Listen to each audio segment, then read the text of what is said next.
Welcome, everybody. You ever feel like your life is just too complicated? There's too much family drama going on. You don't know who you love sexually and who you're related to. Sometimes it's both. Welcome to the attic. It's VC's Peasies.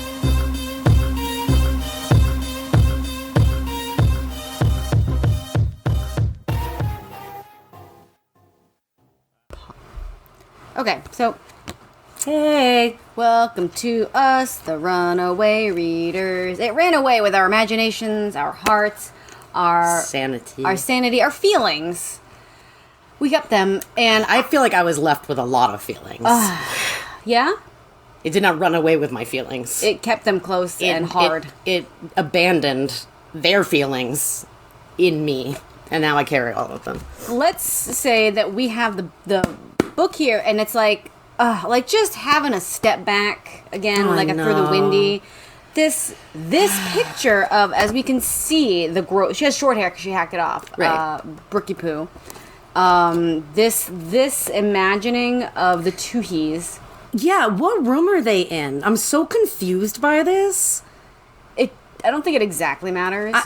It kind of does, because they were talking about how their rooms were like... It's one of the great rooms, like one of the Yeah, parlors. I don't know, but... We have little Janet in a spell. We'll get there. Brown-haired Crystal Yeah, not, with no glasses. not really, yeah. With no fucking glasses. No glasses, no. It was noted, and I noted it, that Louise was said to have an ample bosom. And, did she have, graying hair? Yeah, I don't know. This is an ample. She's hiding It's- behind her husband's arm. It's scrample. So today, on the old VC's PC's podcast with me, Katie, and she, Tia, Yeah, she Katie. we are reading Runaways, which is the final book in the Orphans novella series. It's a regular-sized boy. It's not a slim boy, and love it. Stop love smacking the book. it. It's just so good. Smackable? Yeah. It's so good to have. I know. Instead of the 150 pagers, even though it was like a big anthology, this is how it. Look at my hands. I see your It hands. feels good. Yeah. So we're gonna read the step back. We sure I am, yes. Okay. Pre-step back title says, the spellbinding Orphans series concludes in this thrilling new novel from V.C. Andrews, registered trademark. No. Runaways. All for one and one for all was the girls' motto. Girls' motto. It's not so. Okay. I mean, it's not their motto. It's not officially. I mean, they didn't make it up. In the grim foster home for orphans run by Louise and Gordon Toohey, at least Brooke, Crystal, Raven, and Butterfly had each other, calling themselves quote-unquote sisters. Together they could forget the past and dream of a new one. A new chance. A real home. Then they discovered a secret even more haunting than Gordon's heavy boots pounding on the wooden floors. What? More haunting than his boots pounding? Their fragile hopes of a better life shattered, they escaped the only way they could. Soon they were runaways in a borrowed car, desperately wishing to wake up one morning in a place of sunshine and love. Okay. Raven hoped to be a singer. Yep. Butterfly wanted to be a dancer. Yeah. Crystal planned for college, and Brooke privately hoped to find her mother in California. Why? We don't know. On the open road, the chains of sadness that had bound them seemed to melt away. Okay. And the kindness of strangers made a secure future seem almost real. Okay.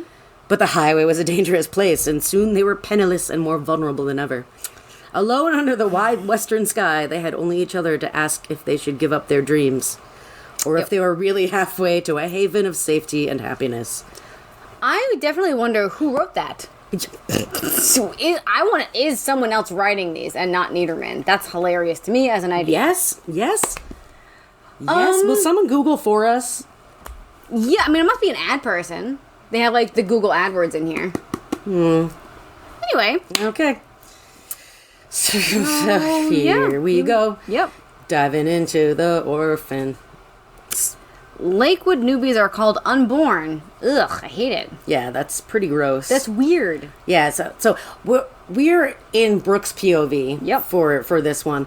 I kind of assumed at the beginning that it was going to trade off POVs. Also, yes, much like Jornatha and Bartholomew. Right, have we even had... I think that's been the only switcher. Yeah. That's been the only switch hitter. Switch. Yep. Yeah, so they're unborn. it's Brooke's POV, it stays Brooke's POV, whatever. Unborns. It reminded me of that little bit about there's like an opening where Brooke and Raven and there's like the unborn newbies and they're like having feelings in the next room. It reminded me of that scene in Shawshank Redemption and they're like new fish. I haven't seen that, but I believe You haven't seen Shawshank Redemption? It's on TBS and USA. It was on there 24/7 when we were childs. No, I just didn't see it. Just, anyway, I'll show you that later. Yep. We come across for 1 second, and that's it, another orphan called Potsy Phillips. Yep. Who's one of the orphans who made a habit of picking on each and every new kid. That's a fun name. And he said these unborns had no father. They were alone with their dead mother for days before anyone noticed. What the fuck? Let's make fun of them. Yeah, I don't know. Potsy, you read as a male name. Did I say that? You said he. Oh, I have no idea, Okay, actually. exactly. Yeah. How gender That's neutral. fine. Yeah, very gender neutral name of Potsy Phillips. If you need a new name, go for Potsy Phillips. Yeah. Noted, Louise has a smile like the Joker's and Gordon's boots fall like sledgehammers. Yeah, they are clumpy boots. We can't really have boots on a man that aren't clumpy, loud. clunky. Yeah. Apparently hauntingly so. So we got the kind of setup here we have at the orphanage. There's a demerit system, Spartan rooms, noted specifically no music players. No music players. There's no windows. Or sorry, 2 windows. Sorry. No curtains. Okay. And the wallpaper is they It's describe shitty. it. We were told they were once buttercup yellow, and the wallpaper was the color of fresh milk, with circles as vibrant as newly bloomed violets. Now the walls were a bruised gray of 2-week-old hard-boiled eggs, and the circles looked more like dead violets, faded and dried and stuck in someone's book of memories. I feel like that's in now. Grayish. Grayish. I like a grayish. But like 2-week-old hard-boiled egg is not something I want to see on like the paint sample. Can we hard-boil an egg? Set it out for 2 weeks and see what the color is? Yeah, you know what? It might be great. Could be grayish. It'd be great. Great. Yep. So, you don't go near the lake. The rumor is if you get caught by the lake a second time, you get pickle jarred. Yep, you just pickle barreled. So, Just like, I'm sorry, you don't get cut up into many pieces and get put into pickle jars. you get shoved in a barrel. Where you stay all day for a couple of days, I think. Do your business. And they like drop food through the hole or something into your mouth. I hope it's pickle size. And then and then they roll you down a hill before they take you out. That sounds factual. Also, I guess I missed in the 4 mini boys that Louise's folks had owned Lakewood House. Like, I thought that they just bought it and said that it used to be a resort. I mean, I guess it doesn't matter. I know, but Okay. they're just talking about like, oh, when my parents ran this, and my brain went, I thought you guys just like bought it, and you're like, yeah, this used to be a thing. I mean, I don't know, it doesn't matter. I mean, it definitely could have been said that previous, and you think Niederman cares what he wrote? No. So, it was noted Crystal is smart enough to become president someday if women could ever become president. What? If we could. If only. Oh my god. Janet, by the by, I do refuse to call her Butterfly. I'll call her Butterfly. Janet goes into catatonic trances because, according to Crystal, she is trying to return to the womb. I feel like that kind of tracks, right? For going into like I guess. I don't know though. Like, I don't. All of a sudden, it's just Janet has like medical events. Yes, and it's very interesting because I don't know. They kind of like fragile. The first one kind of seemed like it was out of nowhere. Like these do happen a couple of times in the book, but the other ones are kind of just triggered by events. It seems like where we started off with one, and it's just like Raven, Crystal. We need to join. Crystal being like, it's Janet again. She's Doing it. catatonic. She's doing it. So they have to Join. join, which means that they put all their heads together and do a chanting, and then Butterfly Janet goes, hey guys. She just comes out of it. Her eyes, Butterfly's eyes flutter open, and she Like comes butterfly. back Wings. Wings. and then we find out finally that Crystal has brown hair, like also in these beginning. Just throw it aside. Yeah, it's just like we didn't know anything except for that she had glasses, and then we found out that she had thick glasses and beady eyes. This won't go to sleep if you want to use mine. Sure. It's yours notes too. She's like petrified wood. Yeah. So, the next thing I was kind of wondering, because Brooke's story is references having happened years ago, and I don't know anyone's ages. We do later learn, but for now, I'm going to let you be suspended as I was. Same, until like because they so were like, far. oh, years ago. Honk. I also found it interesting that Raven told the others her placement had something to do with her cousin Jennifer, but like not the horrifying physical abuse. Well, when there's all the little backstory bits, like because Brooke as our POV kind of narrator sums up people's stories, but I think it's purposely stuff is left out so that you might, like, a reader picking this one up might go, oh, who's Jennifer? Let me read it. yeah, like, oh, I should read. It seems like there's mysteries, like, because all of them had information that was left out. Okay, great. Like with Butterfly, it doesn't explain like that she had to dance until she was gonna die, and her adoptive mom was like running her wheelchair into the wall, and like there's a lot of stuff that they left out, big details. Something that cracked me up. I can't. Okay, so apparently sometimes as a treat, the kids are Rewarded with a... they get to watch Gordon chop down a tree. And it's noted he's chopped down the tree with an axe. Not another object. You cannot chop down a tree. What else cuts down trees? Chainsaws. Yeah. Do they chop down trees? No, they do not. Yeah, That's cutting down a tree. say cut. Yeah, okay. A saw? Not chop. Okay. All right. There's no other, like... Tool. Yeah. Axe is the chopping tool.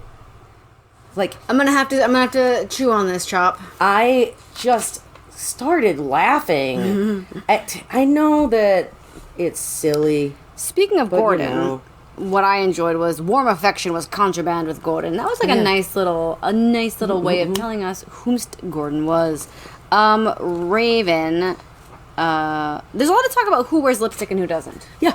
Yep. Which I found very interesting. It was like a full paragraph. Yeah, and Like a full paragraph. it's like sometimes with these outfits, not those outfits. Like, it was very interesting. You felt that Selena's joke, she was gonna be the next Selena.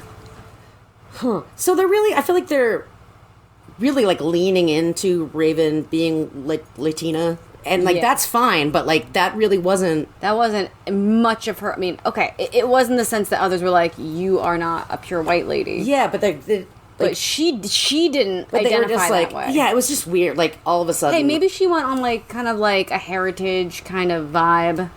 I'm just picturing her wearing brown lipstick now. I mean, I love that. I know. So she, I don't know.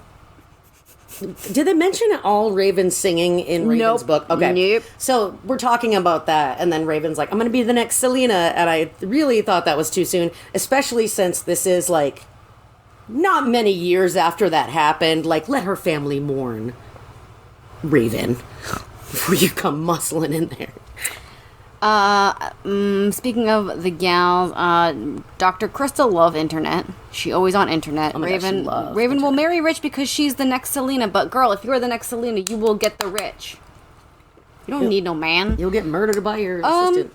So we will talk about Meg. All I wrote down about Meg was sneaky Meg's always trying to get in with the orphan tears, as they call themselves. Yeah, Meg was 15, tall and gangly, with braces that looked like car bumpers on her teeth. Oof. Crystal said she could be the daughter of Ichabod Crane from Sleepy Hollow.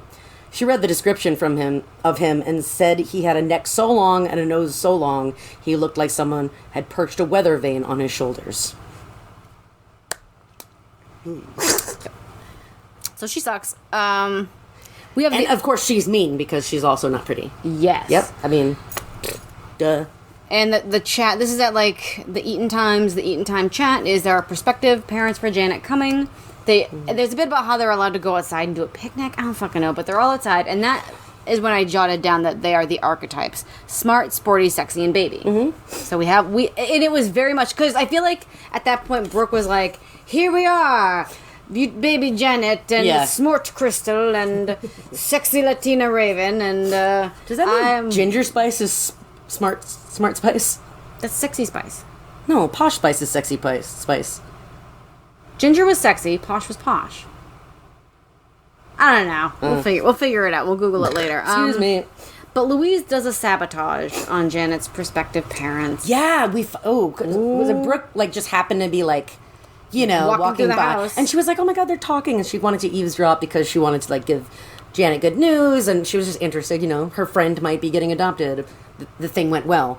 The interview, the orphan view. Yep. The viewing of the orphan. The viewing of the orphan. But she hears Louise kind of just like... She was like, this kid's fucked up. Talking shit, saying, "Oh, yeah, I didn't tell you all about her, though. She's got episodes, and I have to call the ambulance, and she's very delicate." Like, do you think that she's having these people show up just like to try to show that she's trying? Yeah. But it's just so fucky. For the viewer at home, Tia just made a face at the cocktail she made. Well, yeah. Well, mine I did different. You want to taste mine? No. Why? I'm good with this. I know, but you want to taste why I like this one better. Did you bring the cherries? I didn't bring the fucking cherries. I can go get them. That's fine. Yeah, I mean, this is a lot more subtle. Yeah. But I don't need that. Yeah, I know. I can know just that. get hit with a garbage truck full of flavor in the mouth. Yeah. Anyway, here we do. And thus, the birthing of the idea to run away. Because if they stay at this house, no one's ever going to get adopted. Yeah, it's crazy. They find out, or I think Crystal's like, yeah, I mean, if you have foster kids, the state gives you money. And so, and the older foster kids get, the more money you get from the state. I just didn't read Louise as someone who would be sabotaging because, like, I don't feel like that tracks with the rest of it. I think that Louise wants family childs. And maybe Gordon wants the money. I know, but, like, I would... Like, I don't know. I just feel like that should have been, like, Gordon having that conversation. Because Louise seems... No, Louise wants to keep them all. No, I know, but she doesn't seem like she would be, like, shady like that. Like, just, like, that kind of dishonest. I don't know. So, the idea to run away is birthed. Yeah, just want to mention, though, the breakfast, apparently they have old bread and subpar meat grade. Like, the cook lady there, Grandma Nana. Grandma Nana, who neither of us made a note about. Nope. There was a lot of talk about, like... Grandma Nana. Irish Grandma Nana, who was a lovely looking lass who has a comfy bosom and a flowery eyeball, and... That's what she is. And I guess she, like, someone heard her confront Gordon once that he's getting, like, subpar meat grades and, like, old bread. Like, he's not... Great fuck it meat. He's not spending the money that he's being given on the children that he's being given to use on the children. And Gordon came into breakfast looking like a reject pirate. Like, talking about white long-sleeve shirt with sleeves rolled up past his bulging forearms. On his right arm was a tattoo of a shark. Something he had gotten when he had been in the Navy. This might come back later if we had to tie a knot. Oh my God. Wow. Fuck. And then I was wondering why the fuck would he be wearing a white shirt of all colors? It's like a puffy shirt vibe. No, I'm just saying, like, Gordon isn't a white shirt man. He's a flannel guy. He is. He's gonna chop down a tree with a chainsaw wearing a white shirt. From Levinsky's. From Laverdiers. So there's talk about dating, Raven goes on a date, and it's permitted after the age of 16. And then I ask myself, are they all 16 plus? Is Janet the same age or younger? I cannot tell because we'll get into that later. There's a lot of mentions of Crystal's glasses here. Raven she says she uses sexiness to feel powerful, but worries about turning out like her mother. And quote from Raven, "It's not going to be me, but I'm not ashamed to be sexy," which is a duality of the woman, I believe.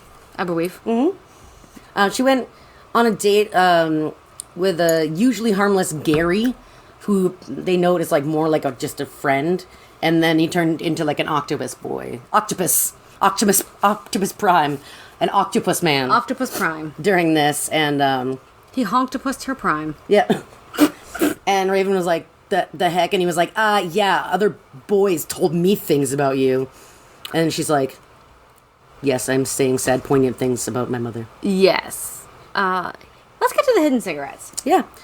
Someone. So there's a kerfuffle. There's hidden cigarettes. Louise comes just bursting into Raven and Janet's room. Okay. That's how it started. She's like, hey, you guys, what are you doing? And they're like, fucking studying? I don't know. I don't fucking know. What do you mean? Let me kick the door in. What are you doing? She's like, how dare you be smoking in here? I'm like, do you fucking see smoke? Does it smell like smoke? What are you talking about? And so she goes on a tear. Looking for the smokes, and they are in Crystal and Janet's room. It's in the Crystal's bookcase. Dr. Crystal. Dr. Crystal's like, I'm Dr. Crystal, and I would not smoke. They are bad for your lungs.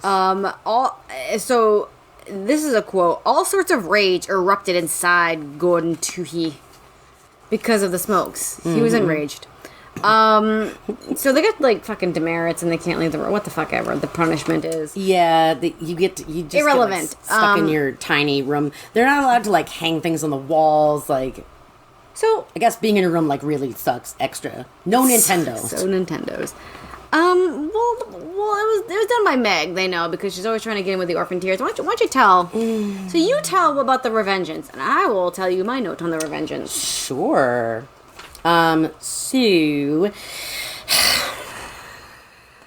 So Raven steals a Polaroid camera belonging to some other poor girl saving her last Some more three fucking orphan. Last three photos. Like, she's saving her last three photos on her Polaroid picture. And Raven's like, I got this. Let me What go. an inconsequential detail. It just, like, that made it so sad for me. They're like, ha, funny. Like, we got this plan. And it's like, what about, she has 3 pictures left. She was saving them for something special. She's an orphan. It's one of her only possessions that she's not even allowed to touch. It's with all the CD players and the boom boxes. I'm sorry, yes. It is in the treasure closet. Yeah. That's why he's a pirate. Yeah, yep, absolutely. And so, yeah, because Raven's like, I got this, don't worry. So she and Brooke bust in on Meg taking a shower and snap what is called an all-frontal pic. So... Not okay. Yeah, I wrote, this is very not okay. And then I noted, this just seems a bit extreme for cigarette demerits. Well, I think that they are really fed up with how Meg is always trying to get them in trouble and, like, being shitty. This is prison style. Yeah. Like, you gotta fight back harder, I guess. Well, that's the thing, though. If they, like, they have something that she can't, like, be... Steal their friendship. No. Nope. I meant more like they have this blackmail. Like they can't like rough her up because then she'd be like, "Look, they roughed me up," but she's like too embarrassed to be like.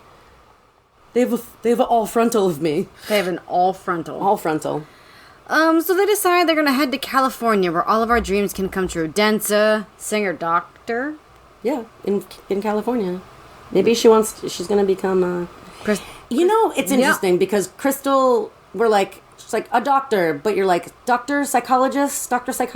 Like, is she gonna, like, operate on people and, like, head shrink them at the same time? She wants it all. So...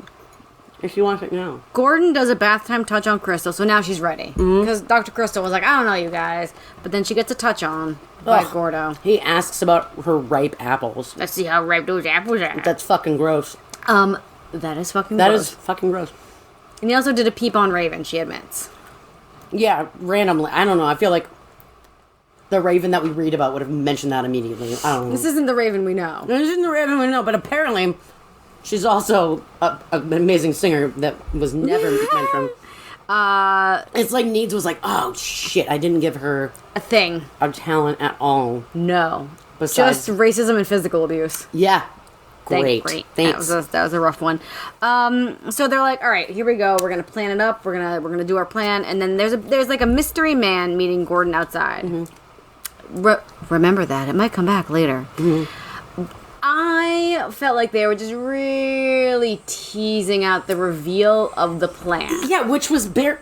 Yeah, There was basically like no plan, but it was just like so Brooke would be like, all right, we're gonna do this, you do that, and then we'll know the plan. And they're like, you have a fucking plan? And she's like, oh, I have a plan. Don't fucking worry about the plan because I have one. And I know. they were like, why not all right. discuss it as while they're discussing The prep work. It's just so like we're gonna run away. I have a plan. Let's not discuss it for 3 days. It was like a long weekend. It was weird. That was a weird choice. So there's a lot of pointless details about the prep. They were like, all right, we spent the afternoon getting our money, and the banker was like this, and it was like that, and then we decided to do this, and walk to the town and do this. But no details about what they bought or, like, anything else. No, there was just a plan to, like, pack, like, just sneak a bunch of food from the kitchen and, like, pack everything... In pillowcases. So that way they could also use the pillowcases to sleep in, but yeah. Because Brooke's plan is just to steal Gordon's car. Yep. We could sleep in the back. It's a station wagon of type. Yes. They were permitted to take jobs, so they have little savings accounts that they cleaned out. I think some of them had money too from... Stuff, who cares? I feel like, didn't Janet like have a bunch of money from her... What's his face? Yeah. Stanford. Didn't he give her like a little secret allowance? Yeah, whatever. There's Brooke at one point says, "My gang was walking down the street." Yep. So the other girls are like, kind of like, what? We're not gonna fucking steal a car. Are you crazy? And she's like, yeah, well, we're just gonna do it. Yeah, and at least until we find like a bus station or something, make another plan. And they're just pretty much just like, I don't know about this anymore. And then Crystal's like, wait a minute, I have an idea. Let me use the internet. Well, because she's got maps. She's got maps. She got them from MapQuest. No, pre-MapQuest. She has maps. Like, they fold out forever. They have 1,000 creases. Those maps. She references, like, AAA doing triptychs. Anyways, so they're talking about, like, well, Gordon will follow us. And then Crystal has this brilliant idea. This is a good one. Actually, let's plan out a different route. Like, we're going to go to Florida. Like a couple fake ones. And we'll, like, accidentally leave it behind. And then he'll go on a wild goose chase. And we'll be able to get farther away. And then everyone feels like, all right, cool, yeah, we'll do that. You noted that Raven's a good student now. I didn't really... If I didn't catch that, I was like, gives a fuck. Let's see. So it's the evening that they're gonna go, and it's the creakiest hallway you could ever imagine. Oh my god, yeah. And Brooke's job is to get the keys, and she doesn't. She gets too scared, but she looks back, and there's little Janet, and she must get them for Butterfly. Now my question to you: how is this room set up? I have no idea. Louise gets up to go to the bathroom, but never sees Brooke. Is it like a sitting room? It says there's like a vestibule. Like, I am confused as fuck about this bedroom. It was so weird. Sometimes you can piece it together for me, but not today. Okay, hold on. Yeah, when... Okay, Okay. I've been in their bedroom a half dozen times for one reason or another, sometimes bringing something up for Louise. I knew that the door opened to a little entryway. Around the corner to the left was their bedroom. But she's With two large windows that face the lake. There was a large closet left of that. On the right were their dressers, and in the corner, the entrance to their bathroom. She supposedly just like went into the shadows. Yeah, so Louise it crosses the entry sitting room. No? No. Confusion. Okay, so I think that it's... Sketch it out. Okay, hold on. Hold on, I'm going to pause this. It's confusing. Yeah, we'll be back. What is... Press... Oh, pause. Hello? Okay, and we're back. Sure. Anyway. I tried. Brooke also takes the gas... Hold on. I'm deducing that the entryway where Brooke is, Louise would not have seen from the bathroom, on her way to or from the bathroom. Okay. So she also takes the gas card. Like, has she never seen Home Alone 2? They can track that. Yeah, she reaches into the keys, and then she's like, what else is this? Ooh. And she grabs the there's just a gas credit card. Yeah, a gas card. Megan sees them as they leave, and the phony map is placed. Yeah, they like accidentally drop it as they like Yes. hustle away, which is actually perfect because then Meg like it absolutely is, it's not like they just like left it like open on a desk. It's like Meg was like, oh, they dropped it by accident. Like that was good. Noted Janet on her toes through the house like a dancier. LOL. Can I ask you something? Yeah. Did you get the impression at all that Janet actually wanted to dance? In the first book, no. Do you have any idea why That's her thing now? that's her thing now? Because that was her Trauma? thing. I know, yeah. But like You gonna write a whole new personality? That's fucking work. no, you don't have to, because Brooke was tried to do pageantry, and she was like, nah, I like sports.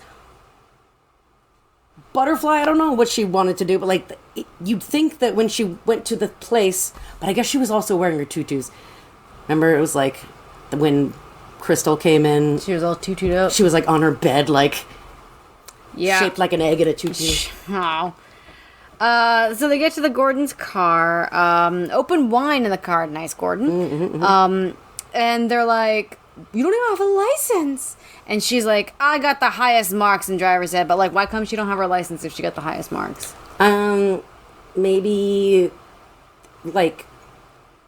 Maybe they had to have like driving hours like we do, and Gordon didn't do it. Maybe she was waiting for her driver's test. Okay. I'm wondering about the loudness of the engine. Yeah. Thank you. But I also liked this quote. Gordon, his brain soaked in whiskey, lay dumb in his bed. Oh yeah.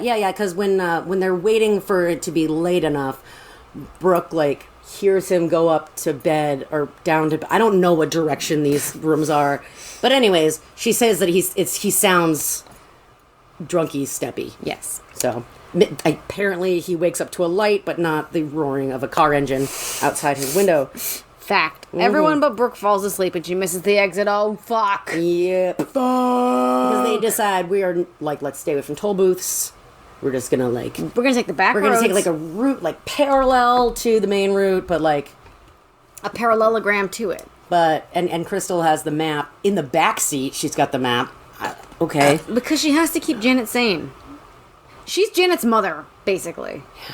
But anyways, yeah. So that's what happened there. So yeah, all of a sudden, I guess Brooke was also just like kind of daydreaming, and then she's like, Crystal, we're supposed to be going over the George Washington Bridge," and she's like, "No!" Everyone fell asleep. And then the lady at the toll booth didn't look at them because they were like freaked out. Like they're like, "Act cool, act cool." Act fucking cool for this fucking Walking Dead zombie at toll booth. They have no idea. Like they were worried that she was going to be like, "What brings you to George Washington Bridge at this time of night?" She gives zero fucks. She's a toll lady. Yep. And so then Raven's like, "Oh my god, since we're gonna be in New York, can we just see Broadway real quick? Yeah, just cruising I through. want to see the lights." Yeah. I'm gonna stay on Broadway. Okay, Selena. There's a close call with the Popo. Yep. He's like, "Hey, there's no standing." And they're like, "Oh, sorry, I want to see the city at night." And he's like, "Who are you?" And they're like, "Oh, I'm my auntie. I found this to be something. Can you read this passage I've highlighted?" I just put cherry in my That's fine. It can wait. Swallow. Yeah, I can't believe I missed that. Woo! The three of them, meaning Raven, Crystal, and Janet, put their faces to the window and gaped at the Empire State Building and the Twin Towers. All the buildings twinkling. Commercial jet planes seemed close enough to crash into them. This was 1 to 2 years before 9/11. Yeah. It Was Al Qaeda read this book? did. Al Was Al Qaeda read this book? Was Al Qaeda read this book? Was Niederman an inside job? Dude. We just cracked it wide the fuck open. You heard it here first. Niederman did 9/11. Yeah. Is that Did we get arrested for accusing someone with that? I guess only... No. We have one listener. Please don't call, whoever you are. Rest Stop Motorcycle Club. Oh, you guys. Honk. They stop at a diner off the highway and there's some motorcycle dudes. One of which has piano wire hair. Yeah, apparently they eat twice. Oh. Which was, okay, no, but for real. It doesn't make any sense, right? Okay. Wrote the wrong page numbers. So it's 83. Because, like, Brooke went to the bathroom, came back. One of the motorcycle guys was talking to Raven. And it said, thankfully the waitress came then with our order and we settled in to fill our grumbling tummies.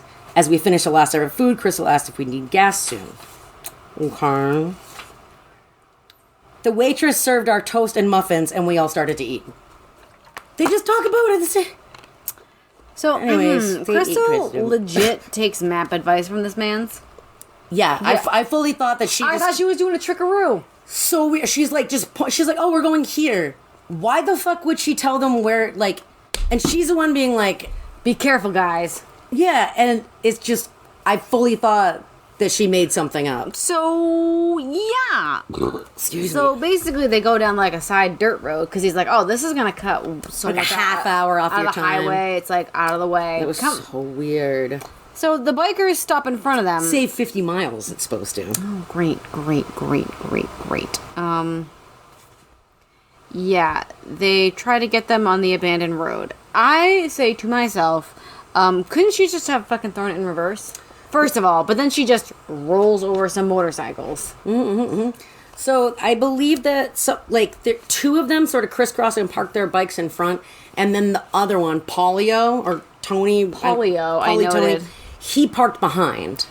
He does somersaults in the air off his bike. Yeah, because like Brooke is just like, all right, fuck it, like I ain't playing. Fine, I guess I'm gonna run you over. And it's interesting because she's like, oh, I felt the car go over one of the wheels. Yeah, you just ran over. You said that they parked like leaning up against the front bumper of the car. Somehow this did not flat a tire or two. Maybe it caused a slow leak though.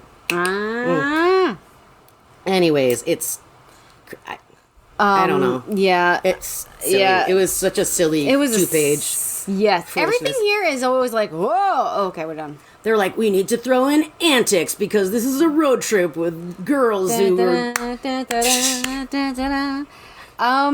talk about getting food again. For some reason, here's what I noted. Restaurants get expensive. FYI, kids do a grocery store stop every 2 to 3 days to save money. Yeah, it's so... wasteful. It's wasteful. It's crazy that they stop at restaurants all the time. Because they... Like, first of all, what food... They haven't eaten any of the food they packed. They don't talk about that at all. Oh. I'm just realizing that right now. It's noted that they packed like dried things and canned goods. Shelf-stable items. Yep. Never talk about eating that stuff. You get every 2 to 3 days. You're gonna get bananas and oranges. Have a thick skin, can withhold like that fucking molestery van man. Yep. Bread and peanut butter. Mm-hmm. Be like that guy. Moldy peanut butter bread. Just be like that guy. They go to sleep in the car, who's interrupted by an old man who encourages them to go up to Nana's. Yep, gonna go see Nana. And that's all the name we know her by the way. Yes, he's Norman. Nana. Can you help me with my description? Jolly St. Nick's stump strength. Yeah. Like he was like strong like a stump? Yep. Okay. Nana is a beautiful crone with expensive jewelry. Sorry. I'm sorry. I'm such a ding dong right now. I don't freaking. Yeah, I'll just keep talking. Yeah, I'm sorry. Crystal. Oh yeah. Sorry, I found his description. That's all. Okay. He had small clumps of thin white hair around his bald crown and very bushy Santa Claus eyebrows, which is not something I feel like is a distinguishing characteristic of Santa Claus. Right. Thank you. Okay. His face was round and jolly, too. It was too dark to make out much more about him, except that he was just an inch or two taller than Raven, who is the tallest of the four of us. We don't know what that height tall? is, though. We don't know. He had long arms with thick forearms and big hands. He was stooped over, his shoulders rising close to the back of his wide neck. Despite his apparent age, there was still something powerful about him, something that reminded me of an old tree stump, aged pale, but stubborn and strong. That's me. Aged, pale, stubborn, and strong.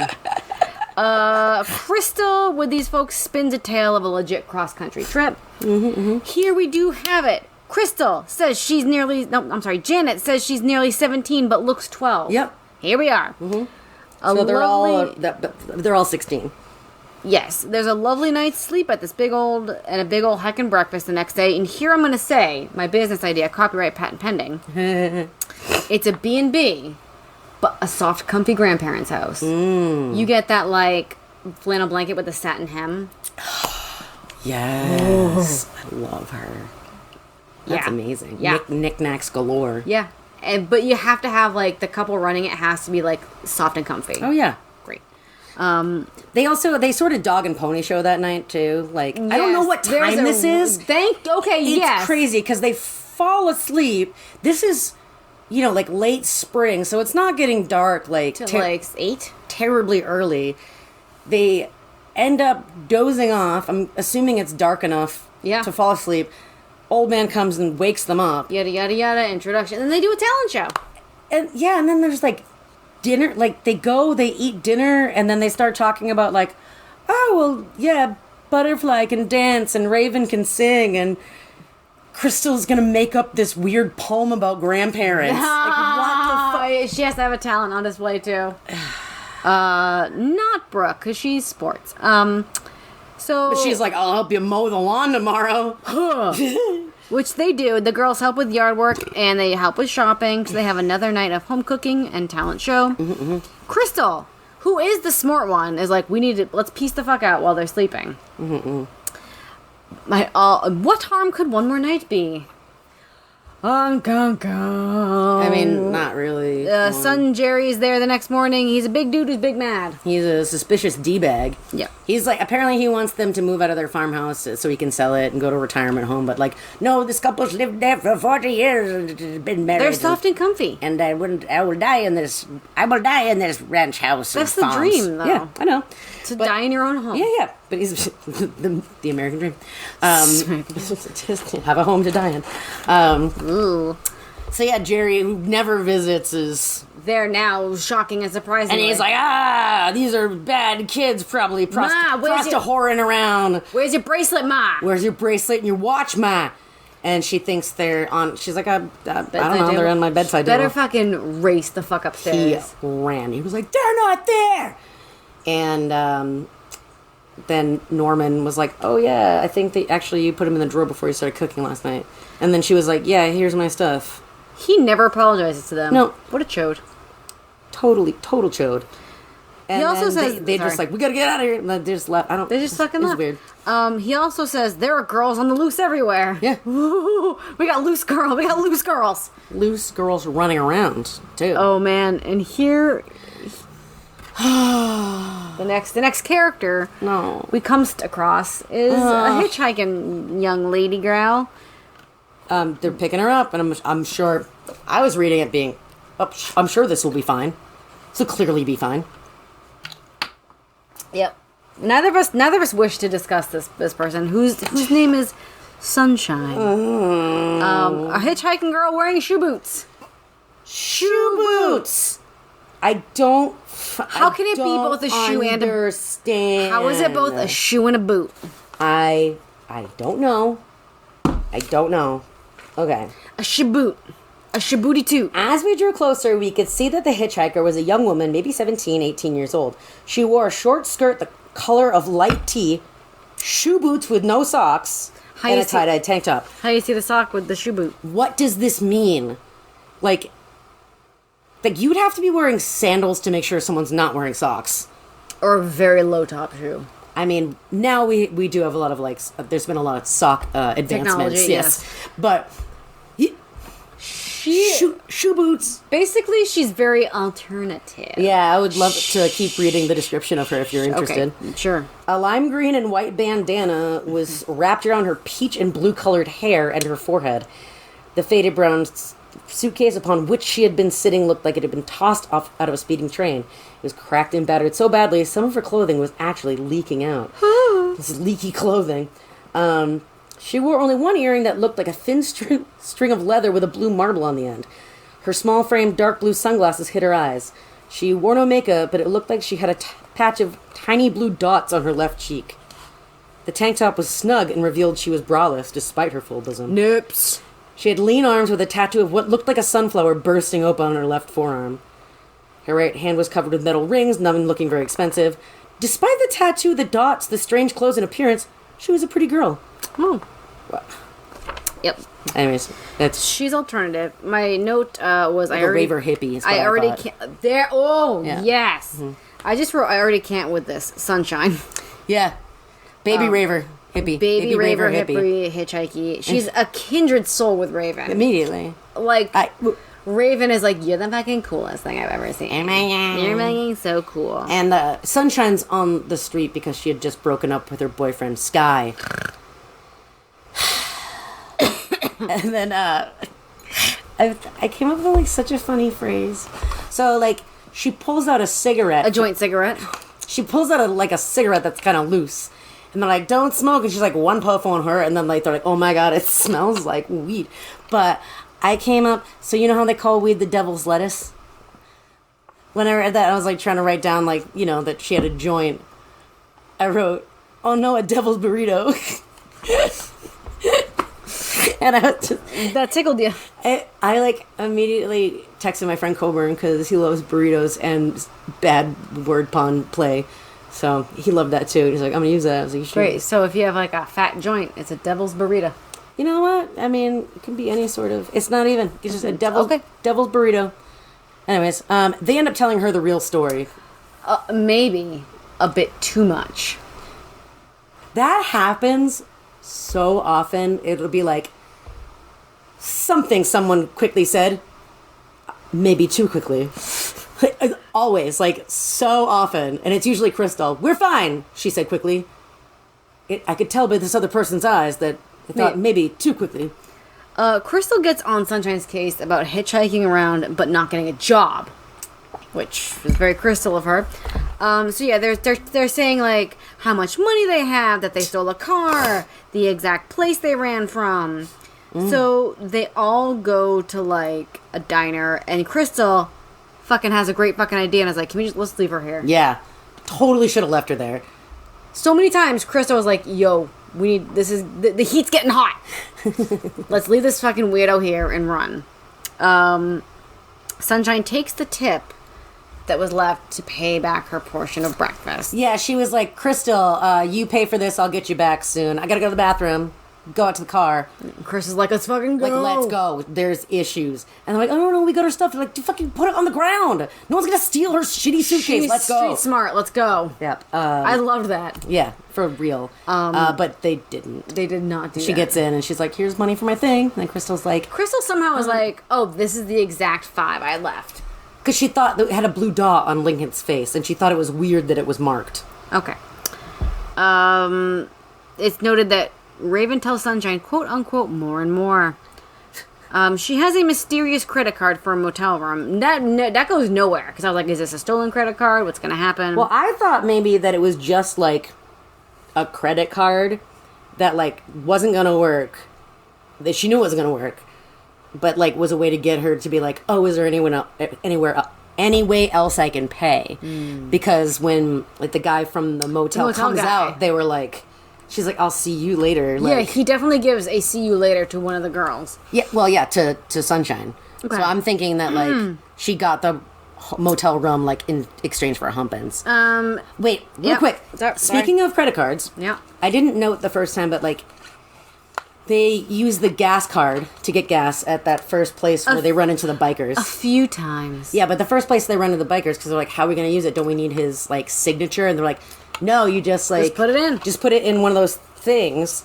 So, they don't need a PIN number or anything to use a credit card at a... Have you ever used a credit card at a gas station? Yeah. If sometimes they're like, what's the billing zip? Yeah. I guess they just needed the zip code. Okay, carry on. Hey, can I borrow the car keys? Hey, can I borrow the car keys? I just want to get my suitcase. But wompity womp honk, she steals all their money. So she's like, hey, I'll sleep in this pull-out bed. I'm going to go out for drinks. Yes. See you guys later. And then they wake up and they're like, oh, she didn't use the cot. And, oh, her suitcase is gone. Great. Fuck this Amazing. bitch. Thank God. And then they're like, oh, shit. Crystal says it's all Raven's fault and she ain't wrong. No. Well, also, whomst would have guessed that she would have stolen the money when she asked specifically, how much money do you have? And they told her. They weren't like, enough. Also, I don't see Crystal as like having the money in her purse and leaving her purse on the floor. Like, she seems like someone who she's gonna like stick it in her underwear. Yeah, like put it under the pillow or like something. Like, even if they didn't have Sunshine with her, I feel like Crystal would have protected the money more. I feel like Crystal let us down here. Yeah. Yep, great. Like, we keep getting this idea about Crystal, and then all of a sudden it's like Crystal's gonna... JKLOL. Crystal's gonna think about everything that could go wrong and make sure it doesn't happen.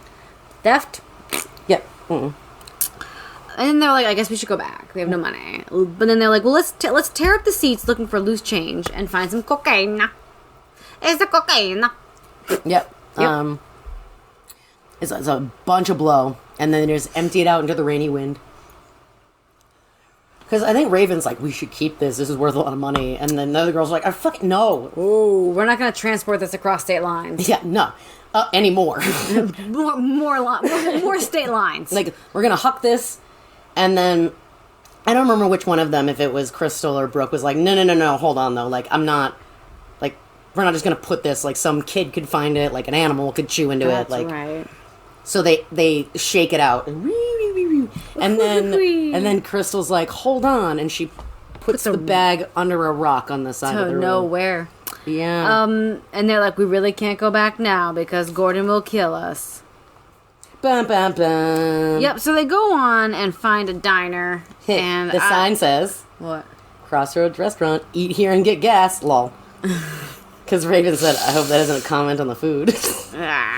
So, I have a picture here. I'm guessing it is the... Yep. We have a description of the waitress. A tall woman with drab-looking dark brown hair that had dull gray strands woven through worked the counter and apparently was the only waitress. Her eyes looked watery, bloodshot, and tired, which fit her ashen complexion. She wasn't stout, but she had large upper arms. What? Her full bosom strained the tight white blouse, which had the top two buttons undone, divulging a deep cleavage.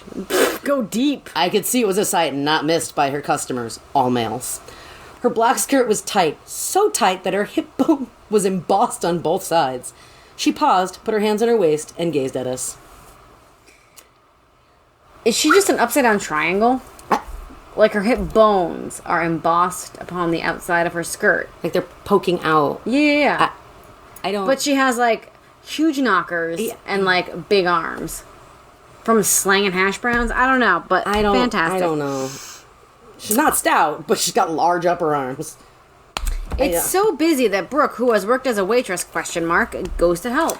Well, they order their food, and she's like, It's dying in the window! Because they have like $11.54 or something that they scrounged together from like things in the change that wasn't blow in the car. And so Brooke places an order and she was like, that's for all of you guys? And then she was like, yeah. And she was like, how much money do you have? Like, enough for this? She's like, that's not what I asked. And so she explained what happened. They got robbed and she was like, all right, pancake specials for the lot of you. For the lot of you. So it gets busier and that's why Brooke feels compelled. Because it's dying in the window. Compelled to go help. She's like, all right, well, I'll fucking bust some tables. I'll wipe some things down. Like, I can do this. There's no one else here to help. You know, they can now stay at this convenient cottage. Yep. She was like, oh, wow, actually, you did so well today. Why don't you work for me for a couple of weeks? I turned some tables. Why don't you work for a couple of weeks? And then, yep. Yes. Raven gets hard-eyed over a boy Patsy warns is a wild one. Yeah, she has a reaction to a troubled man's. Danny, her son, is 19 of the shredded Grateful Dead sweatshirt. Oh, yeah, I have his description, too. He's disrespectful to Patsy, and Brooke gives him the sass. God. He had a cottage party, and they have to, like, go fucking clean it up. Long-haired boy of about 19, slumped over a steaming cup of coffee. He wore a Grateful Dead sweatshirt that looked as if it had died and been resurrected because it was so shredded and faded, and a pair of jeans and dirty sneakers with no socks. Apparently, if you're a bad person, you are bad. Socks. That's a new one. He had a soft mouth with a lower lip that appeared swollen and a small cut in his chin. He had Patsy's nose a little broader at the bridge, but his ears were larger and came more to a point at the tops. Great. Danny wasn't fat or physically impressive, but he did have the beginnings of a beer belly. There was no question he couldn't win any contests unless it was a contest to choose the least hygienic looking man under 25. Ouch. Oozing. Oh, that's freaking funny. Yeah, he's a dickhole to Patsy, and Brooke sasses him. I want to note, in the record of time, I do approve of the roles of all the orphans. Mm-hmm. So Brooke and Raven are servers. Crystal of the Smorts does the cash register, and Janet busses tables. Because she's delicate. I'm just worried she can't lift that much. Bus buckets can get heavy. She's fucking delicate. I know, she's carrying one glass at a time. I know. Raven flirts it up to get the tips. Oh, yeah. Well, especially with this guy, Taylor. 25-year-old man known as the Love Dozer. The Love Dozer. And she goes on a date with Taylor Cummings on everything. It's fine. For now. He just met her, but he likes her. And not her looks. He's different than other boys. He sees her. Yeah. He doesn't just see her. He sees her. Here's what I wrote now, friend. Janet has the measles. Okay. It's a very tense 2 pages. But then her fever breaks. Yeah, she's fine. It was a very fucking tense 2 pages. They're like, what are we going to say? Where do we go? What are we going to say to do? Patsy? What are we going to do? Do we hospital? Like, Dr. Crystal assumes it's... like, no, we'll just pretend like she was kind of coming down with something. And we'll just say it's a cold. Like, just a lot. Taylor Dozer is V special to Raven. Yep, they go on another date. Yep. The end. And then Patsy's like, next day's payday, and need all your social security cards and numbers and addresses. They were like, aren't we getting paid under the table? And she was like, fucking why? Yeah. And I'm wondering, why did Patsy not ask for these things when she hired them? And also, this payday makes no sense. They've only been there a few days. I mean, maybe they were at the end of the pay period. They just started. You get paid the next week. All right. Like, what? They were, this was like their 3rd day there. Okay. Why are you so mad about it? I just, I'm not mad about it. Also, I was wondering if an orphan could have a social security number. Don't you have to have a last name? And then I looked it up, actually, the process. And the orphanage would could apply for them. You do learn something new every day. I know. I actually looked it up. Because I was like, don't you have to have a last name? And I was like, oh, I'll just actually look this up right now. I think I just wrote blah, blah, blah. Why does everyone ask Raven about promises? I don't know. Yeah, who knows? Danny and his friends are cottage shower peepers. Mm-hmm. Brooke notices, heads looking over the windowsill. She's trying to take a shower. Danny is surprised he gets a knee to the junk while trying to sexually assault someone. Mm-hmm. And also, by the way, we the reader are treated to a very long story about how Brooke did the same maneuver to a boy in 9th grade just to lead up to this knee crotch. That's funny because we both wrote need him in the junk. Oh. Yeah. He needs him in the junk. That's good. Yep. Uh-oh. Taylor doesn't pick Raven up like he said he was going to. And we learned that he is literally Taylor coming on everything. He cummed inside of her. Yep. And she's probably fine and not pregnant. Because...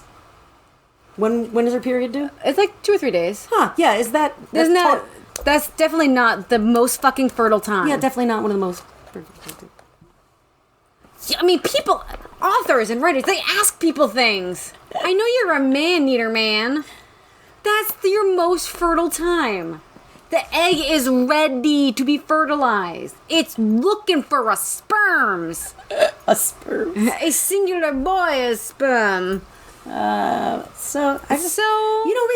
gave all this talk about Raven being like, I ain't gonna let no man take advantage of me. It immediately does. Yeah, and it's like, well, everyone who actually knows this guy is saying he's kind of a creep, and she's like, no. And then she, has sex with him, the second day she knows him? Raw. That's crazy. That's just, again, it's something that doesn't track with the rest of, the character. And, spoiler alert, it don't happen, but I was ready for her to be knocked out. Yeah, me too. Yep. They don't even really, there's something later where it's someone's going to the drugstore, and it's I looked at Raven, do you need anything? She said no. Yeah, was that a pregnancy test? I know, tampons, what? She needed not, did she actually get pregnant? I don't know. Yeah. Uh-huh. Anyways. Yeah. Blah, blah, blah. And Dr. Crystal should have known this. Uh-huh. Thank you. There's bank deposit shenanigans. Oh my god, yes. Because Patsy's like, I'm having the best week ever. I could retire after this week. And then she's like, let me go to get the deposit. And then she's like, oh my god, there's no deposit. Where's my deposit bag? We know Danny took it and tried to frame the blah blah blah blah blah. He hid it under the girl's couch. Blah blah blah blah blah. But Patsy can't accuse him, but she kind of believes him. She doesn't know what to believe, and she's like, just here's the money you earned. Peace. Yeah, she's like, I believe you didn't steal it, but like, I don't know, she just like is worried about him not loving her even though he doesn't. And then Crystal does a head shrink and is like, it's because his father died and instead he knows he can't be a man, so he's acting out in this other way. But like no resolution to be like I was like ready for a breakthrough there. Like, you know, Patsy being like, I talked to him and I was just like, you don't have to replace your father. You're wonderful, you are, my son. And now they have a relationship. No, he's just a scummy douchebag who stole her money. Anyways. I'm just, at least they got the money they earned, is what I said. And then it was definitely time to move on, by the way. Like, they were just getting too comfortable. There's a lot happening in this book. There is a lot. There's a lot happening. But Crystal, they like Patsy. They get to know that everyone, they're getting comfy, and their lives are getting a little bit, like, convoluted and, like, fucked up, and they contradict a little bit. So it was definitely time to move on. But. And it's been 4 days, I think. Also. Every time they got into a shenanigan, I was like, oh, like, I forget what I'm reading. But then I was like, well, what the fuck did I expect? I checked myself before I wrecked myself. Because, like, this would be a great TV series. Every episode, like, this whole diner is like a 3-episode boy. You know? Half-hour show. 22 minutes with commercials. I feel like it used to be longer. Grumpy Roadsters. Crystal finally brings up that the gas card can be tracked. Thanks, Crystal! Yeah. I think, well, it was mentioned at one point, like, he'll know where they stopped once he gets the, like, he might not notice it's gone until he gets the statement in the mail. Alright. Also, they don't have, like, apps for that. Like, how's he gonna know where it's getting used? Like, he's not gonna get an email, like... Fair. I don't know. It's like, but still, They have a car trouble about a mile away from the handsomest mechanic ever. Oh, he's a hunk named Todd. Fucking A. The cheekbones, the square jaw, the even tan. And sidebar, what is it with the even tan? I don't know. I don't know. It makes you look robust. Okay. It makes you look active. There you go. Healthy. Nary a pale patch. Yeah, like, not a farmer's tan. No. Ew. No. Ew. No. He doth make Brooke tingle. Yep. And his name is Todd Mayton. He's mating. He's maintenancing. He's maintenancing. So Brooke goes with him to a junkyard. He, like, just drags their car, like, back. Yes. Back to he's like, all right. And then he's like, hey, why don't you come with me to the fucking junkyard?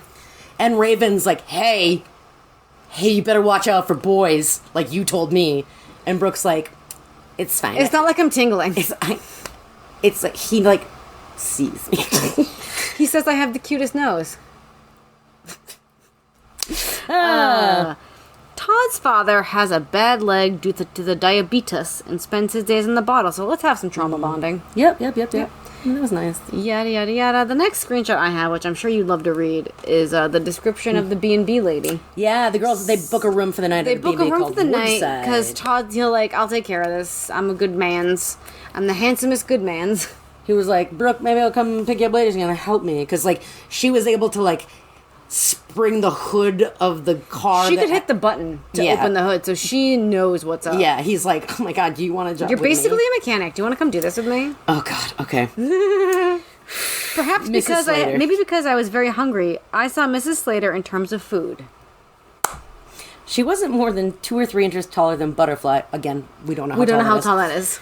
And as plump as a stuffed Thanksgiving turkey. Her jowls shook like jello when she walked, or waddled along, I should say. Her hair was milk white with a hairpin the color of dark chocolate holding her bun tightly against the back of her head. Her eyes were almost mint green, bright and friendly, grandmother's eyes, as Butterfly would say. When did she say that? She would say it. She had arms that reminded me of large rye breads and fingers that looked like fresh dough, one of which trapped a marriage ring in the folds between her knuckles and hands. You know, I feel like knuckles is inherently a dirty word. Knuckle is fine for me. No. Because I just see it as like a joint, like a knee. Okay. I see it as a devil's burrito. Mint is a very pastel-y color. Yeah, no one's eyes. No, okay, thank you. They were just like, she was like, Needs was like, all right, I already used chocolate. What else is candy? Mints? I don't. Yeah. So on their little not date, Todd gives Brooke the old "What's it like to be an orphan?" Yeah. And then she says, "Oh, I'd have this ribbon that my mom tied around my little baby skull." And then she says it used to be bright red. Wasn't it always pink? It was always pink. It's like a faded pink ribbon, not a faded red into pink ribbon. So he says, "The road's no place for you, Brooke," but she's pretty fucking tough. Mm-hmm. Like, the road, she's no wilting flower, if I will. Oh, God. You will. And then he says, "You've got the cutest nose I've ever seen, but I bet you get that a lot." No one gets that at any time, unless maybe you're Michael Jackson. I do. Okay. My auntie Lisa can't see me without saying that. Mm-hmm. And she'll also be like, "Oh, you have had to do it." She's precious. Fuck. She tricks me every time. I'm 40. Do you want more cherries, by the way? I mean, I can pause. We can pause. No, it's okay. You don't want more cherries. I don't want to interrupt. We're in the flatbed. We're cresting. You don't need cherries for the flatbed? Pause. Okay, so we are here at the noses. So, here they are. What are they doing? They're on the flatbed now. They've done the fix. They're on the flatbed, talking. What kind of I don't understand what kind of flatbed that this is. Have you ever seen, it's like, not a big boy, but like, I've seen like a small flatbread. I've seen them on the roads, like a person who does a lot of maybe yard work or hauling stuff. Instead of getting like a large pickup, we'll get a small flatbread. Okay. So let's count them down. Moaning kisses. Yep. A titty brush. Unbuckling of coveralls. Ooh, sexy. Yeah. Stiff aching nipples. Oh, they are and so stiff. Referencing the most private place. Yep. And feeling his excitement. Oh, boners. Also, apparently, there's a hay bale on this, and he those aren't comfortable. Hay is pokey. I don't know. It was on the hay bale, or was it to obstruct the view of the passing public at 8:49 p.m.? I don't know, but I thought that he laid her on it like a pillow or I don't know, whatever. We hereby determine it's love at first sight. Yeah. And it's really convenient that Todd sometimes wishes he could just pack up and leave. Yep. Which, by the way, spoiler alert, does not happen. I thought was going to happen. You thought he was going to leave? He was going to join up. He's really loyal to his dad. And needs to cook his dad some food, or else his dad won't eat. I don't know, diabetes. Well, yeah, he can't really get around, and who's getting him his booze? Is he like, I hate when my dad drinks, but I keep buying him the whiskeys? You ever seen that 600-pound life show? No. I have not, but I've read. Like, you don't get to be 600 pounds and never leave your home if people don't bring you the calories. You know what I'm saying? Yeah. So, enablers exist. Yeah, they sure do. Todd is not like Taylor, FYI. He's a gentleman. They almost end up doing it. But then Brooke's like, we're going too fast. And he's like, you're right. You are right. My queen. You know what? You're right, my sport queen.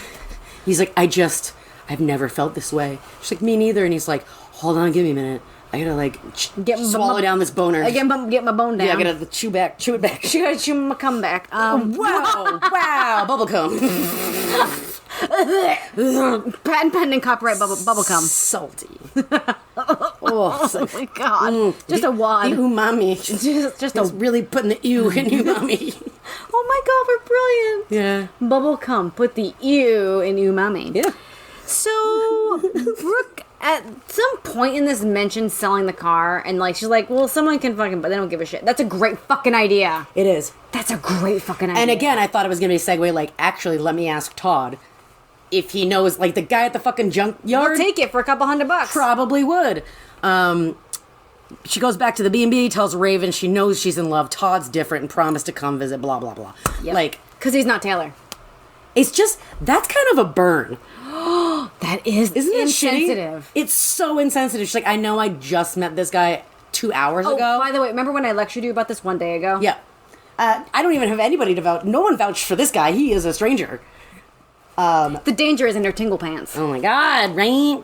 Anyways. That was a little... So, yeah, B&B, head out, blah, blah, blah. Mrs. Slater, like, packs them a big lunch because That's she's betwixt with Butterfly. Bewitched. Yes, everyone loves Janet Fly. They're on a super tight budget, but why not eat at another restaurant? And then get some frozen custard later. I blanked on this. I was like... Yeah, like... Yo, actually, I did not, actually. I actually wrote, the runaways change a tire. Raven can feel in her bones that Gordon is behind them, if I can say that. And then I said they're finally hitting up grocery stores. Yeah. But, they hit up a grocery store after eating at a restaurant and then decided that they needed to treat themselves, so they got a fucking frozen custard later. They have like $100 left. The end. And they're early and we don't even know. They sleep in the car. No one steals them. That's great.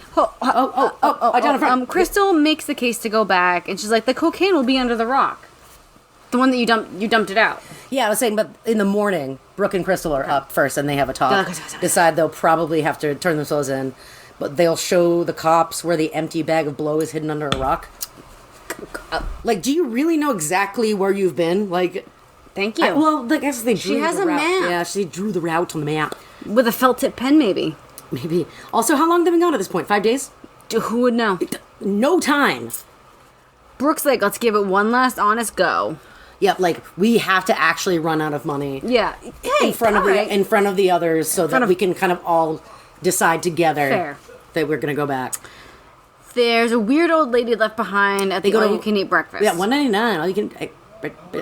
That's a fucking... all you can eat breakfast. That's a fucking deal. Well, they go in and, like, Crystal's like, oh, this is all pensioners. Like, they have fixed incomes. What a British phrase. So there's a weird old lady left behind at the all-you-can-eat breakfast, and they give her a ride to the bus station. No, she was going to walk to the bus station, so they just gave her a ride home. Yeah. Also, Crystal uses the word analogy wrong. I'm pretty sure. Because Raven's like, hey, what about hitchhikers? And then Crystal said, there's hardly an analogy here.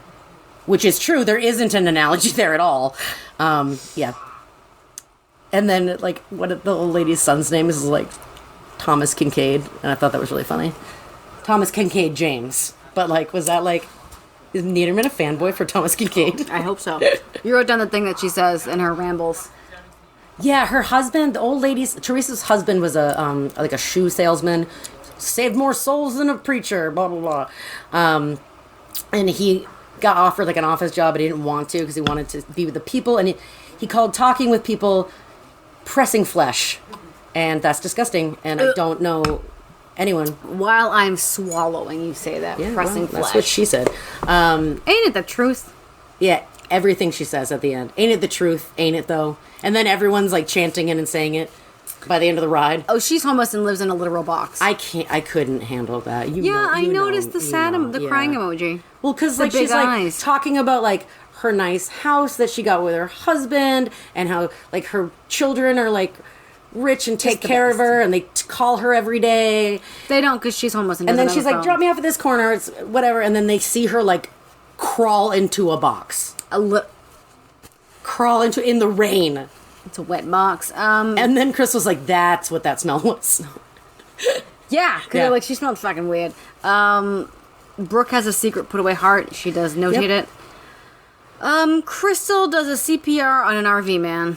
Yeah, there's a frantic woman on the side of the road, and they pull over, and her name's Caroline, and she's just like, her husband, like, there's the exit back there. My husband George slumped over in an RV. And her two little daughters, Denise and Sophie, are also there. They're like 5 and 7. Crystal does the CPR. Hold on, she only does 15 compressions. By the way, that's what it was back in the day. Standard is 30. I know, but it was 15. Okay. Yeah, it was. I took my first aid course in 2001. Oh, at the Heidi's house. Oh, yeah, it was 15. Brooke has to drive the RV to the hospital. It's like a very, kind of like when I think about it, it's like a very like, Yeah, she careens them to the hospital is what it feels like. It's in a very exciting 2-mile trip. She almost takes out a compact car. Absolutely. He survives due to the CPR. It's the cardiac chain of command. Yep. That's also a slide in the first aid. Nice. The cardiac chain of command. Early CPR. Nice. It can save lives. Yeah. The doctor's like, where did you learn how to do that? And Crystal's like, health class. I fucking Googled it. And he's like, wow, good job paying attention in health class, kid. Da-da-da-da-da-da. There's a policeman. He's like, I'll take you back to your car. Yeah, Mrs. Forbes calls the cops because she's like, I can't drive this RV. How are we going to get... Apparently you can't get a taxi to a fucking motel. But she's like, they can escort you back to your car. Great. And the policeman's like, sure, yeah, like, get on in, kids. It was very like, no. He's like, yeah, it's fine. They sit in the back. It's cool. Like, you're not criminals, are you? And I kind of like that reveal because you think it's going to be another, like, by the skin of their teeth. Yeah. And he's like, so I do run plates. And I'm going to guess none of you are Gordon. Yeah. It's like, which one's Gordon? And they're like, then it was like, cue the, like, Curb Your Enthusiasm music. So... I wrote to myself, they should just fucking run as soon as they open the run. Where? I don't know. No. But he is nice. He is nice. He was nice. He was just like, I know there's probably something going on. Let's get it sorted. And like, you saved a guy's life. Like, I don't think that you're like some delinquents, but A delinquent like, I kind of have to bring it to the thing here. Hey, your foster dad is But so worried. shockingly, the lady sheriff is a dick. She was, yeah. The CPS guy, Clarence Glass Halter Top. I was dead. Glass Halter Top. I made myself chuckle for many minutes when I wrote that.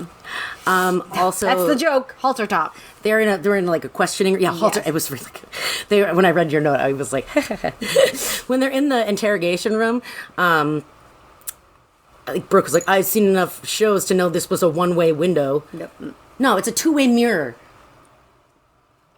A one-way window?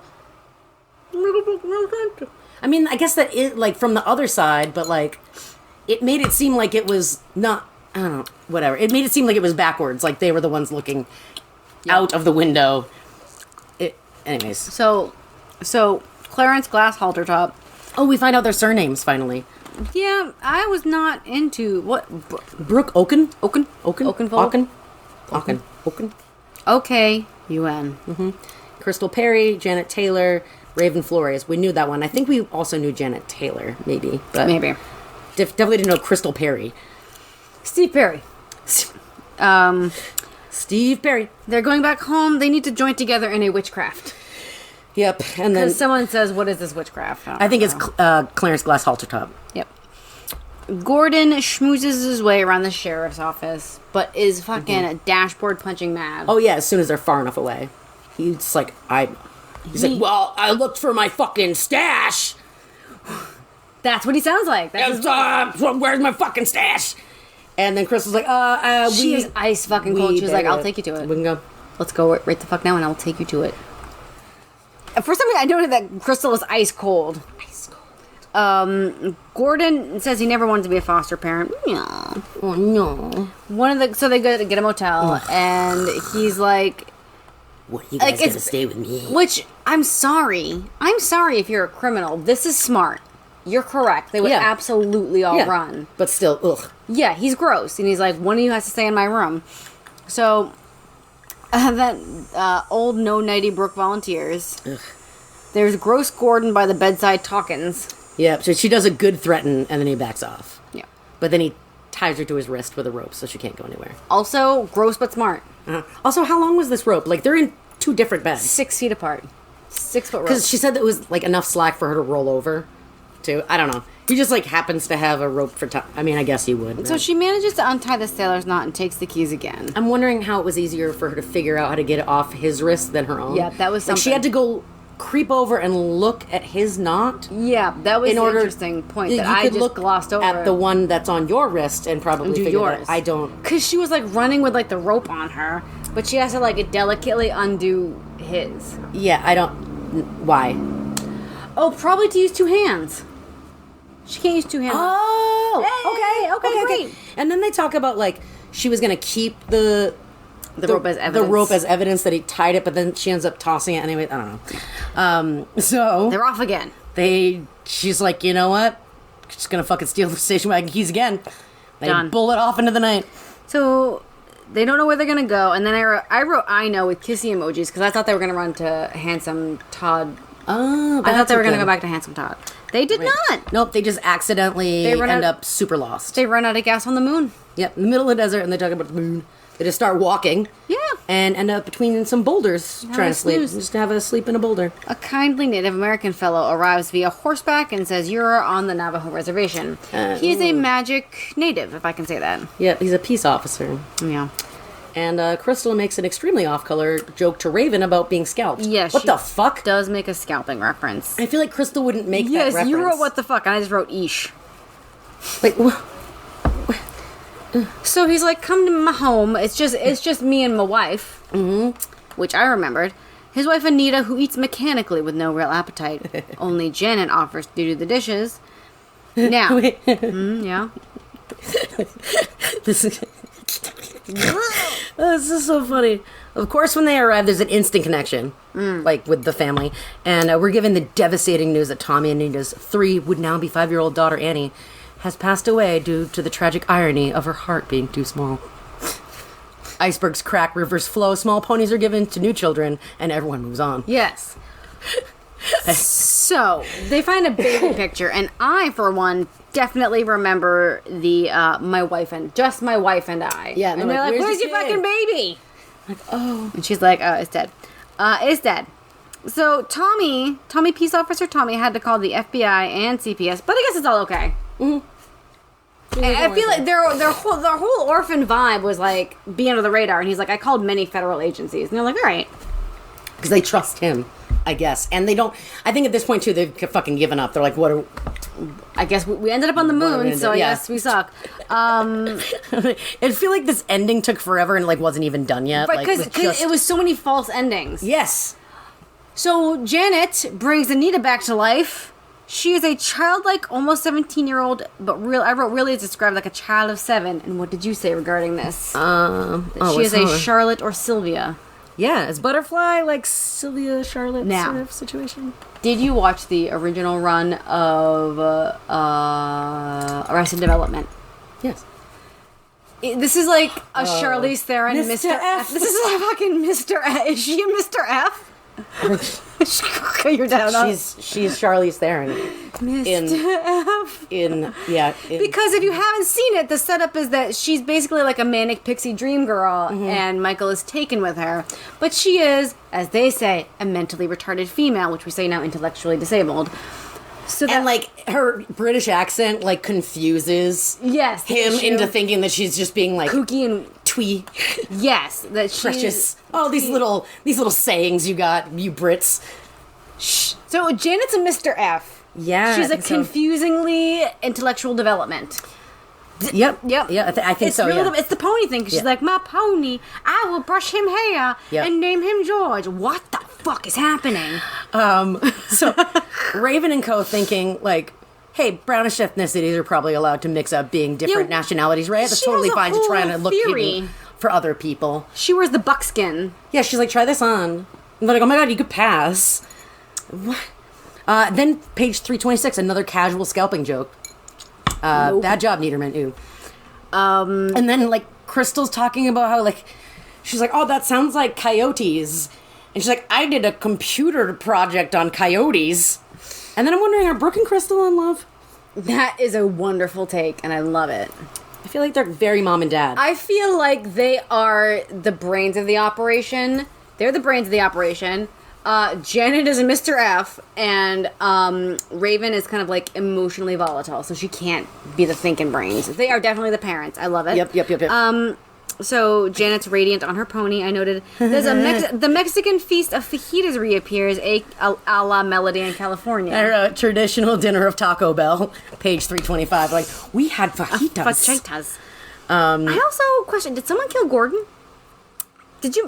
It's just that they're like, oh, Gordon's taken care of. What the fuck does that mean? I don't know. I think maybe I was thinking for it the was drugs. I was thinking it was alluding to like a drug time. Like they did find out about I don't know. Did So find the out about last, the drugs I would or say whatever. 5 to 7 pages is all like you think it's gonna be the last paragraph, and then more happens. Yeah, it got so dumb reading it. Like Janet is a littler, fragiler baby than them, so she needs to get adopted or she'll die. Correct. Like the rest of you girls are so tough and independent. Let me just carry you to the epilogue.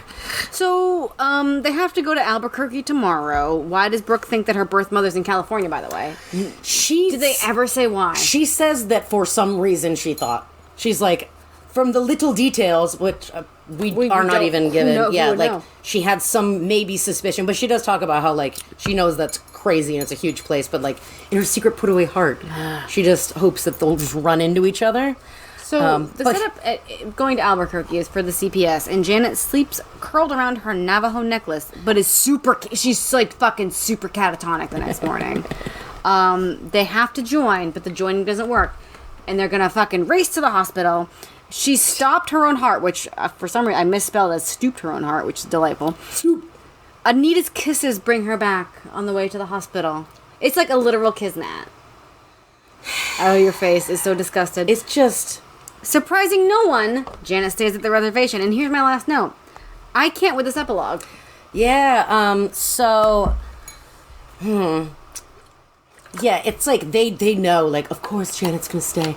And then Janet's all like, I'm gonna take care of the pony myself. And like we all laughed and hugged her. And then like, you future Raven, why did I write that? So basically everyone's big dreams come true. Crystal's a doctorate, and Brooke's big dream of fucking Todd is come true, and Raven's a singer actress-ish. She's kind of fanalicious a little bit. Not too bad, because she's still our dear Raven. And now Janet's graduating college. And apparently, yeah, Oh wait, all of a sudden they talk about what Crystal looks like again, pages 339 and 340. Like, we just never get about anyone. Crystal. But then they apparently talked about... Okay, she was one of the first 10 to get off the plane. Okay. Carrying her briefcase packed with her assignments. She really looked no different. Still as unconcerned about her hair, wearing no makeup, not even lipstick. Her glasses, thick as goggles. And then they note that Butterfly has a sweet little body. Out of nowhere. I thought was disgusting. Yeah, Butterfly came bursting out the front door when we drove up. She was only another 3 inches taller. Do you really grow 3 inches when you're 17? Don't. You do not. But her face had matured along with her now sweet little body. Oh, it's fucking disgusting. Gross. Ugh, God. Now she's super fuckable. Oh my God, right. And then, like, Raven is apparently wearing the Indian dress Anita's mother had made to... The graduation. Yeah, just appropriate. That's fine. On the Navajo reservation, probably. And you now, Butterfly's a flower. Also, yuck, whatever, the end. Done. The fucking end. I loved it. You know what? I didn't like it while I was reading it. I like it in retrospect. Yeah, it was like a little bit sillier. It was zany. It was just like antic. We're gonna fill this up with road trip tropes of young gals getting into shenanigans. Yeah. Great. I just wish that there were, like, he would throw in passages of time, like, week 2 when we worked at the diner. Like... You need that. I do, because things just don't happen that fast. I don't know. Because on their second day, they were able to, like, calculate how long it was going to take them to save up the money that Sunshine had stolen. No, it doesn't. Crystal, you know that doesn't. Like, I don't know. It's just so weird. Crystal! You know that doesn't. So, I would say you could read Runaways and not read any of the other infuriating small boys. Yeah. Speaking of infuriating small boys, we began the Wildflower series, and it is a BAD bad. Not like the young people say, bad means good, bad means bad. So, that's hard. Yeah, I can't read more than a couple. I'm barely... Yeah. I'm not even 20 pages in. Yeah. And I've had to put it down twice. Oh. I told Katie I feel like it's someone ghostwriting as Niederman ghostwriting as V.C. Andrews. Like, it is... So... The analogies are buck wild. So, we got 2 novella groupings back to back. And then we're gonna get back into a family series. So I'm wondering if it's just, is Niederman kind of losing it, the thread? Because they're why we like them. They're predictable and tropey. Is he losing that as he goes, or is it just that like I got 150 pages, I need to cram it in? Because the space of the longer boys, it's just, I don't know what it is about, like, you get a few more details, you get even though it might also still happen over 1 week. Right. Or, like, you may get, like, more of a backstory to someone's grandma who did a thing, and do you have bad blood, and the winds of change. Changes. Yes, thank you. So that's that, and goodbye, and the end. Yeah, we're gonna go eat some motherfucking cheese. Oh, it's cheese time! Peace in your mom's crease. Thanks for listening to Visa's Pieces podcast. We hope you enjoyed it. Technical support provided by Boo and Matt. Thanks for answering all of my stupid questions. Music is Dust in My Attic by Broke MC, used under a Creative Commons license. Email us at vcspiecespodcast@gmail.com with your thoughts or comments. You can also follow us on Instagram. We are at Visa's Pieces podcast. New episodes are released every other Friday to give you time to read along. In the meantime, manifest a mommy, daydream up a daddy. And for God's sake, I got too try much to get dust in my adopted. attic, addicted to the magic, the heroes in the static.